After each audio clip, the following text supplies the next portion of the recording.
Continuous negative energy নিয়ে ভাবি, তাহলে আমরা কিন্তু তাদেরকেই বেশি করে আমাদের কাছে আকর্ষিত করব। মানে আপনি বলছেন যদি আমরা ভূত প্রেত নিয়ে বেশি আলোচনা করি তাহলে ভূত প্রেতের কবলেই পড়তে পারি?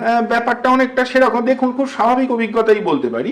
একটা ছোট বাচ্চাকে আপনি যদি রোজ ভূতের গল্প শোনান, বাচ্চাটা কিন্তু তারপর থেকে 2-4 দিন বাদে থেকে দেখবেন অন্ধকারে গেলে ভয় পাচ্ছে, একদম গা ছমছম করে।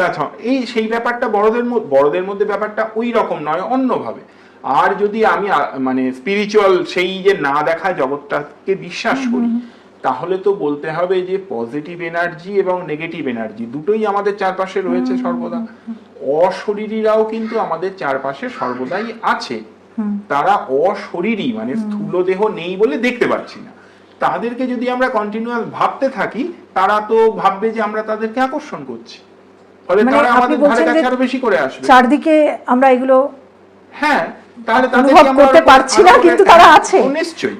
যে জায়গাগুলো, আমরা এটা সবসময় বলি, যে জায়গাগুলো যথেষ্ট পরিমাণে ফাঁকা এবং নির্জন, সেই জায়গাগুলোতে কিন্তু কিছু অন্য ডাইমেনশন, সেই সমস্ত আত্মা, তারা কিন্তু অবশ্যই সেই জায়গাগুলোকে অকুপাই করে থাকে, আমরা সেগুলো দেখতে পাই না।